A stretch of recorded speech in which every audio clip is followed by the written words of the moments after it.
राम राम जी। सारे ना होपफुली सारे ठीक ठाक होंगे। तो आज की वीडियो में बात करेंगे एमडीयू में जो आपके अभी एडमिशन होने जा रहे हैं, तो उनमें आपके इंपॉर्टेंट डॉक्यूमेंट्स कौन कौन से रहेंगे जो आपका एमडीयू कैंपस में एडमिशन के लिए आपको हेल्प करने वाले। तो इस चीज़ के बारे में बात करेंगे।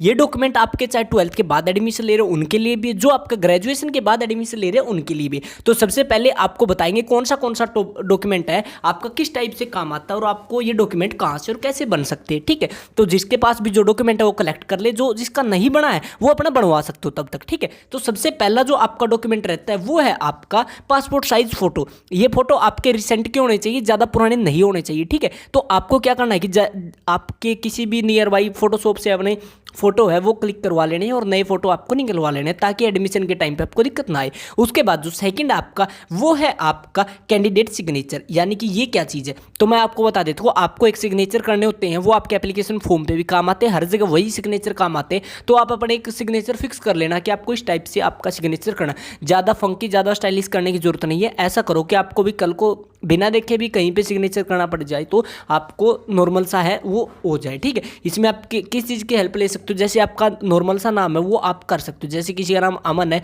तो वो ऐसे अमन सीधा लिख सकता है। ठीक है, अमन लिख दिया, कोई दिक्कत वाली बात नहीं। हिंदी में लिखो, इंग्लिश में, कोई दिक्कत नहीं। ठीक है, उसके बाद आपका जो अगला डॉक्यूमेंट है वो है आपका 10th क्लास की मार्कशीट। ठीक है, ये आपको 10th क्लास की मार्कशीट 10th क्लास करने के बाद ही मिल जाती है। ठीक है, इसके बाद आपकी 12th क्लास का रिजल्ट और मार्कशीट। अब यहाँ पे आपको रिजल्ट या फिर मार्कशीट क्यों कहा गया, क्योंकि आपकी क्या है कि मार्कशीट अभी आई नहीं, सिर्फ रिजल्ट आए। तो आपकी रिजल्ट की कॉपी से यहाँ पे आपका काम है वो एडमिशन के टाइम पे फॉर्म भरते टाइम चल जाएगा। ठीक है, उसके बाद है आपका इनकम सर्टिफिकेट। इस चीज़ के ऊपर आपको ध्यान देने की जरूरत है, क्योंकि कई बार क्या होता है कि पिछली साल या उससे पिछली साल भी बहुत सारे बच्चे ऐसे थे जिनके पास इनकम सर्टिफिकेट था पर उनका क्या है कि काम नहीं बना। क्यों नहीं बना, क्योंकि भाई आपका जो इनकम सर्टिफिकेट है वो आपका हर साल नया बनता है। तो आपको 1 अप्रैल से, ठीक है, 1 अप्रैल से जो भी आपका उसके बाद का बना हुआ जो आपका है इनकम सर्टिफिकेट वो चाहिएगा। यानी कि आपको 1 अप्रैल के बाद का इनकम सर्टिफिकेट है वो वैलिड हो, 1 अप्रैल 2024 के बाद का। ठीक है, अगर किसी का नहीं बना तो वो अभी बनवा लो। उसके बाद है आपका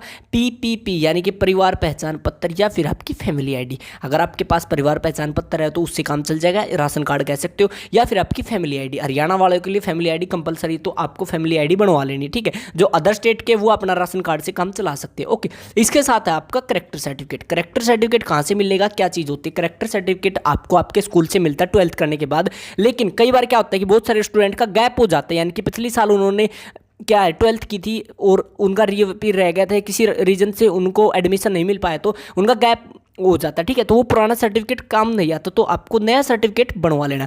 कहाँ से बनेगा ये? पहली चीज़ आपको आपके गांव के सरपंच से बन सकता है। अगर आप शहर में रह सकते हो तो आपके पार्षद बना सकते हैं, आप तहसील में जाके बनवा सकते हो या फिर आप कोर्ट में जाके बनवा सकते हो। इसके 20 या 30 रुपये लगते हैं, मैक्सिमम 50 रुपये लगते हैं। ओके, इसके बाद आपका माइग्रेशन सर्टिफिकेट। ये आपको कहाँ से मिलता है, कैसे मिलता है, तो मैं आपको बताती हूँ। माइग्रेशन सर्टिफिकेट 12th क्लास के बाद मिलता है, जब आप स्कूल से कॉलेज या फिर स्कूल से यूनिवर्सिटी में माइग्रेट होते हो। ओके, तो ये आपको आपकी मार्कशीट के साथ ही मिलता है, तो ये भी आप अपने स्कूल से जरूर कलेक्ट कर लेना।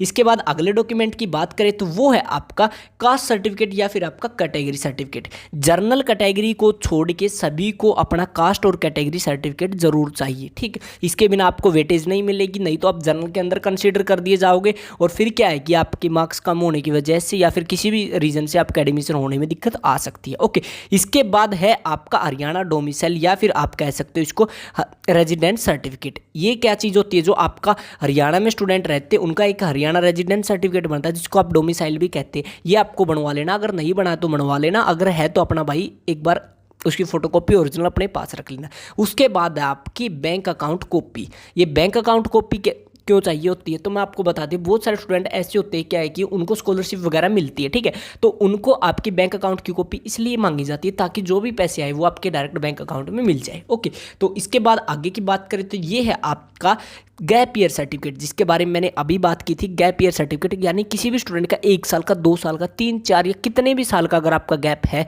12th क्लास के बाद और आप अभी एडमिशन ले रहे हो तो आपको गैप ईयर सर्टिफिकेट चाहिए। ये कहाँ से मिलेगा?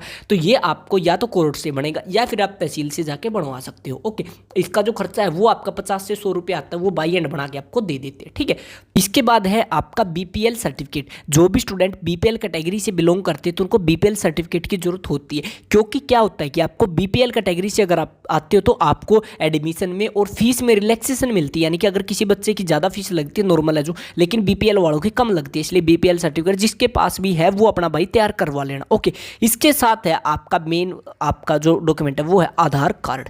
आधार कार्ड आपको आपका करवा लेना। आधार कार्ड में आपकी ये है कि नाम, father name, date of birth, mother name, सारी की सारी चीज़ें, आपका जो रेजिडेंस है वो सारी की सारी चीज़ें अपडेटेड होनी चाहिए। ठीक है, ये ना हो कि आपकी स्पेलिंग गलत है या चीज़ है वो फिर आपको सारी डिग्री दिक्कत देती रहेगी, तो इसलिए आप अपना भाई ये चीज़ है कि करवा लेना टाइम से। ओके, इसके बाद आपका वेटेज सर्टिफिकेट या फिर आपको कह सकते हो कि आपका जो भी सर्टिफिकेट लगता है। ठीक है, इसमें क्या होता है कि आपका एक होता है एनसीसी, अगर आपने 11th-12th में एनसीसी दी तो वो सर्टिफिकेट, या फिर आपका एनएसएस थी आपके 11th-12th में तो वो। ठीक है, इसके साथ आपका रूरल एरिया सर्टिफिकेट, ये आपका बनता नहीं है, ना ही आपको बनवाने की जरूरत होती है। ये आपका मेनली क्या है कि कॉलेज में जब आपका एडमिशन होता है तो उस टाइम पे काम आता है। ठीक है, तो कॉलेज में जब भी आपको एडमिशन लेना होगा ना, रूरल एरिया सर्टिफिकेट काम आता है। वो ऑटोमेटिक क्या होता है कि जैसे कि आपका स्कूल रूरल एरिया में तो आपको 5% एक्स्ट्रा मिलते हैं, अगर आपका अर्बन एरिया में तो आपको कोई वेटेज नहीं मिलती है। ठीक है, अर्बन एरिया वालों को जो वेटेज मिलती है वो मिलती है आपको एनसीसी और एनएसएस की, रूरल वालों को एक रूरल एरिया की भी आपको 5% की वेटेज मिलती है। ओके,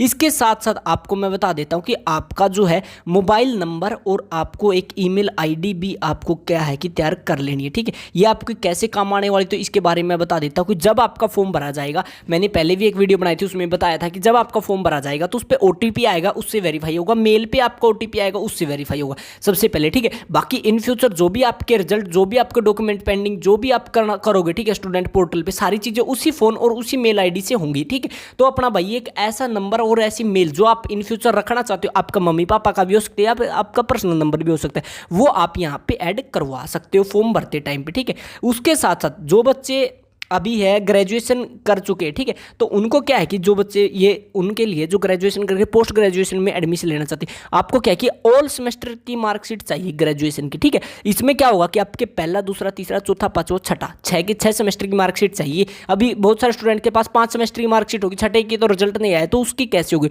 तो उसका आप रिजल्ट लगा सकते हो, रिजल्ट अवेटेड कर सकते हो। जब भी आपकी मार्कशीट आती है तो उसकी फोटोकॉपी आपको आपके डिपार्टमेंट में जमा करवानी होती है। ओके, और इसके साथ ही है आपका एबीसी आईडी। ठीक है, एबीसी आईडी क्या होती है, आपकी एकेडमिक बेस क्रेडिट होता है। ठीक है, अभी पिछले साल से स्टार्ट किया है। इसमें क्या होगा कि आपको एबीसी आईडी पे आपके सारे के सारे रिजल्ट वगैरह अपडेट रहते हैं, आपके एजुकेशनल डिटेल सारी अपडेट रहती है, तो आपको एबीसी आईडी बनवा लेनी है। अभी आपकी अगर एबीसी आईडी नहीं है तो आप यूट्यूब से वीडियो देख के बना सकते हैं, how to create ABC ID. Okay, ये कर सकते हो, या फिर आप जिस सीएससी सेंटर से या जिस भी फोटो वाले से आप अपना जो फॉर्म भरवाओगे कॉलेज का, वो भी आपकी एबीसी आईडी बना देगा, उसके बाद आपका फॉर्म है वो अप्लाई हो जाएगा। तो आपको ये सारे के सारे आपको डॉक्यूमेंट चाहिए होंगे, आप वीडियो को पॉज करके इसका स्क्रीनशॉट ले सकते हो और सारे के सारे डॉक्यूमेंट प्रिपेयर कर सकते हो। ओके, सो आज की वीडियो में इतना ही था। अगर आपका अभी भी कोई डाउट रहता तो आप नीचे कमेंट कर सकते हो, या फिर हमारी जो इंस्टाग्राम की आईडी आपको स्क्रीन के ऊपर दिख रही है इसके ऊपर जाके हमें फॉलो करके मैसेज कर देना। डिस्क्रिप्शन में व्हाट्सएप ग्रुप का लिंक है, तो वहाँ पे जाके आप व्हाट्सएप ग्रुप को ज्वाइन कर सकते हो। वहाँ पे सारी की सारी अपडेट आपको इंपॉर्टेंट अपडेट मिलती रहती है। ये नहीं कि डेली की डेली पोर्टल है जो आपकी काम की होगी, सिर्फ वही अपडेट आपको वहाँ पे मिलती रहती है।